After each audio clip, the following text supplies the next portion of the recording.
Hello, good morning, and welcome to this Dawn Busters Taste Challenge. Well, dawn in name only. It should be daylight by now, but to pretend daylight savings time, so more like an overnight. But anyway, we got two blended Scotch whiskies.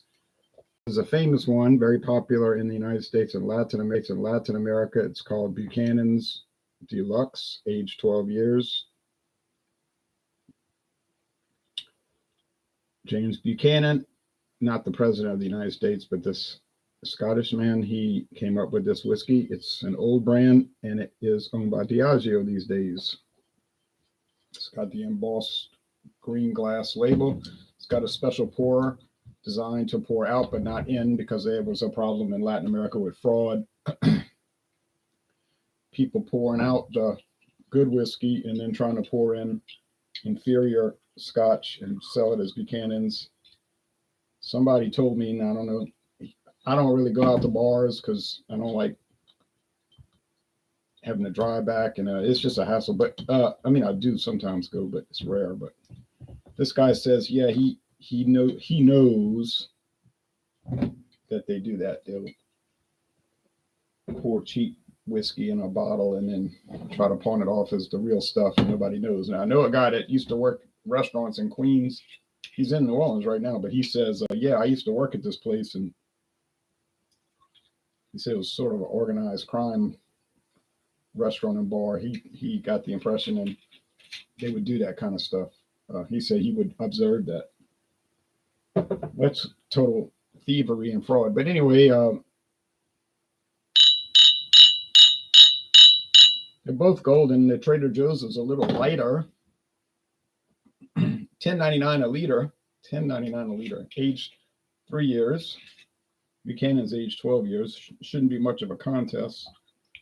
Trader Joe's has this strange, well, I guess it's not so strange for Scotch, but like a compost pile smell. And Buchanan's has some of that smokiness that you get with many Diageo whiskeys. Hello, LM. He's clinking the mugs. Got a viewer here. Got a couple of viewers early in the morning. Welcome. Thanks for watching. Don't look for this to be much of a contest. I'll see how it would be. I've gotten 13 right and 4 wrong so far in this taste challenge. Now, the ones I got wrong, they were kind of like not the best brands versus Trader Joe's, so it was more even. But then when I started getting into the more prominent brands, then like Dewar's 12 year and Johnny Walker and all of that, forget it. There was no challenge involved. I mean, I'm going to get it wrong, and I did not get it wrong. And I don't expect that to happen today. Now, I have one more blended Scotch Dimple Pinch. I may not have enough of it to do a challenge. It looks like it's really low in the bottle. But I'm going to pour it tomorrow and see. Planning to do tomorrow. And if there's enough, I'll do the challenge. If not, I'll just, forget about it and go into brandy. I've got this new brandy. Well, new for me, not new. Apparently, it's traced back to 1889. It's undergone some changes in ownership, name changes in ownership. But yeah, that's the 1889 Royal Brandy. But I did find some pretty convincing evidence that the brand does go back to 1889. But it doesn't look like too many people ever bought it. I mean, I did read a lot of reviews for it on Total Wine and More, and they were generally positive. But love brandy, definitely the drink of choice for me. Okay, so get ready, Lord Morkin. Get ready because got a brandy series starting this week. And the 1889, I can't see getting that confused with anything else. It has a unique flavor. It's it's marginally good or even good. I did score to be good, but I could see how people would take issue with it. But that's another story. Let's get on with this. Could these have caramel color added to make them darker? They could. Thumbs up to you. So that smells standard. This smells standard too, but there's a little more savoriness to it. They both have this honey note, but this one seems like it's got that little peaty compost pile thing, and this one might have smoke in the nose. I'm not sure. I don't get it right up front, however. So on aroma, not much difference. Buchanan's you can get for just over $30 at certain stores. Now you might pay 35 down to 30.99. You know, it just depends, and you don't want to spend $6 of gas looking to save $6 off the bottle. You know, if you go to Walmart, it's 35.99. That's may as well just get it. I bought it at Walmart years ago. It was 32.99, but the price will fluctuate a little bit, or around $30 for a regular bottle, and the Trader Joe's is $10.99 for a liter. So you can see it's a much lower grade. Although, to be fair to it, it's not terrible. When you pay that kind of price, $10.99 for a liter, you're thinking, like I was thinking, man, this thing could just be a fiasco. And my friend David said that's going to be garbage. Now he had never tried it, but based on the price, his attitude was it was going to be trash. He wasn't too thrilled with the Trader Joe's single malts. Certainly that's his right. He bought them, and he can judge them however he wants to. I think he does judge things fairly, and everybody's not going to always agree on, you know, the quality of a product, all right, or the taste and so forth. Let's go with the taste here.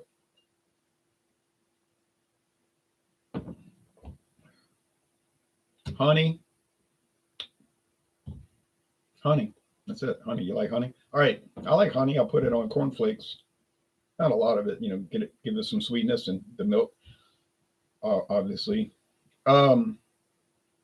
Yeah, so that's fine. If you like the taste of honey, there you go. Now, Johnny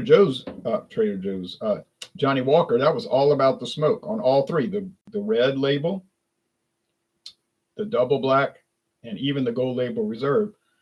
The smoke was overriding. In the gold label reserve, their focus is honey on that one, but still, there's no mistaking that smoke attack.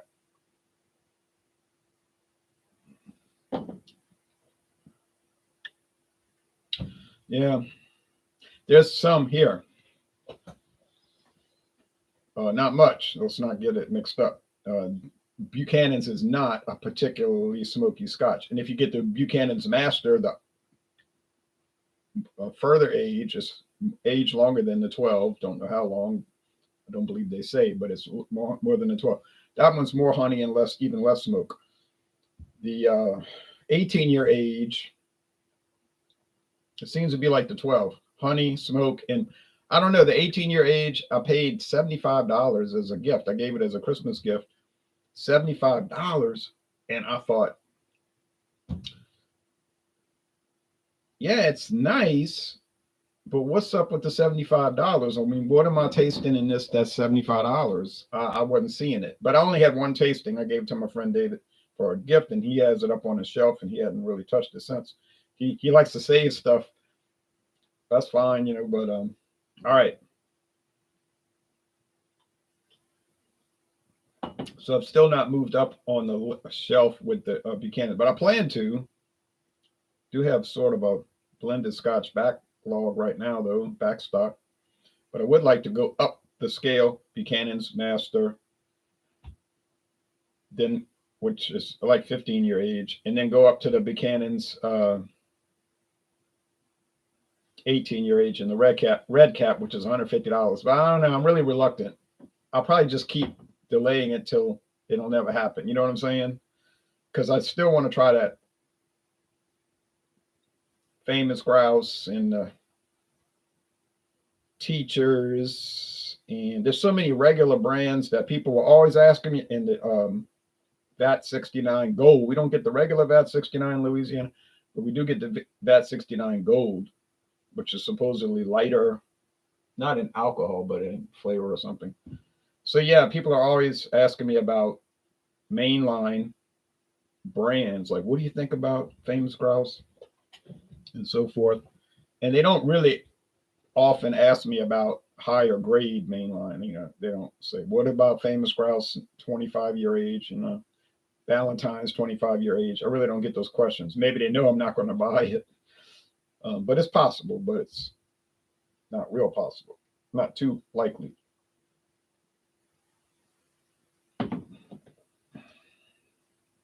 Yeah, the peat and the smoke is coming through. It's unmistakable. This cannot be Trader Joe's. It's impossible. There is no way what I'm tasting right now can be the Trader Joe's $10.99 liter blended scotch, which, like I said, is all right. It's even good. It's fine. But is not going to compete with Buchanan's, cannot compete with Buchanan's, and will never compete with Buchanan's, and isn't even designed to compete with Buchanan's, honestly.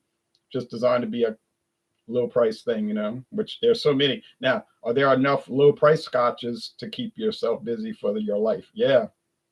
In fact, there are, and they're incredibly low price considering how far they have to come across the ocean and be bottled and everything. So, I mean, yeah, they're kind of drab and all, but they're not. I have honestly never tried one that was bad. Never, never, never, never, never. I had Highland Mist, which I see all over Metairie in New Orleans, Louisiana, Hammond, bigger towns. Highland Mist, that's a big seller. It's got to be because they're not going to stock it on the shelves and just keep it going. And it's a bad seller. They'll get rid of it and get something else. And that thing is simplistic. I won't argue with that, but it's not. It is not bad. Clan McGregor is, you say, oh, that thing is so cheap, but it is not bad to me. Now, that's me calling it. I can't judge for you. Which is basically the whole point of videos, the social interaction, right? Social network, social media. I say, here's what I think. Then the other people say, here's what I think. Let's talk about it. And if people are reasonable, you can have a good discussion. Now, you get the negative type people just looking for trouble. You got to push them out the way because they don't deserve a response. They just want they want to be entertained with badness, but you just push them away. They'll go off to some other platform and bother people. They're not serious discussers. Serious. They're not serious people. Okay, so here we go. Buchanan's.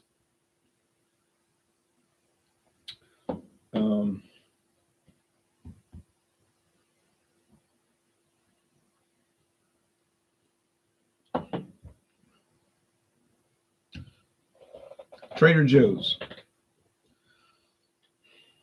It's it's funny though. Here, this Trader Joe, I'm not getting that compost pile like I was earlier. I would say, oh, compost pile, rotted vegetable matter. I don't know. It seemed like the more it's breathing, and the bottle's getting lower, getting air in it, circulate. It's like that's going away. When I first popped the cap, poured it, it was just so strong with that. It's like compost pile. And then it seems to have dissipated.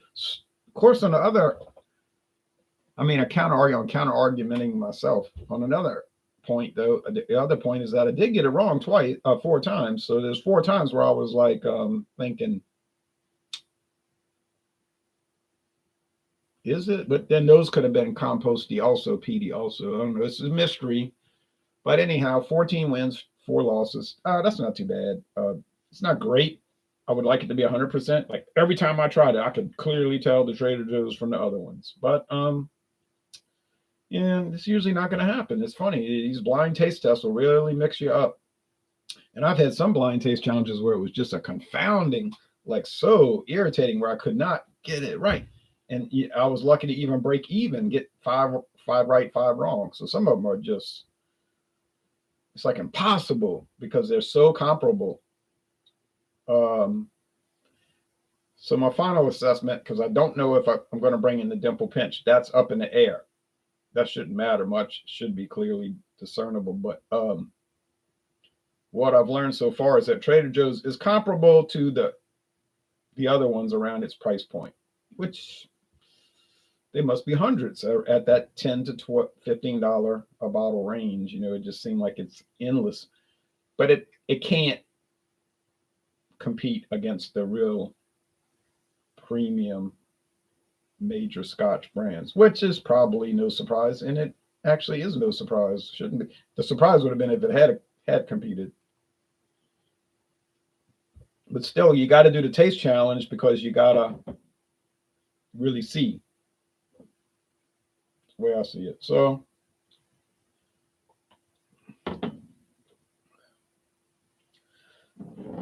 I'm pour a little bit more of the Buchanan's because I didn't pour a whole lot. I probably got enough left for at least 8 taste challenges. I would think 8. I remember when I first broke open this bottle, it did not, and I had a 375 once, so I've done a liter of it, nearly a liter. I remember when I first broke open this bottle, the thing did not want to pour. I just turned it upside down, like literally held it upside down, and when nothing was coming out, and then it started to move, like the little ball started to move, and then it started coming out. So if you get one of these kind of bottles, you might find it like fascinating or irritating or amazing or something, you know. Yeah, but it seemed like it'll start. Yeah, there's definitely smoke. What is the Isla whiskey they're using in this that's making it smoky? They don't say, and so apparently you'll never find out. But I know they use a lot of Lagavulin in Diageo brand. But then some people say they use Coila. So all right, but whatever. Thank you, and we'll try to come back tomorrow with another one.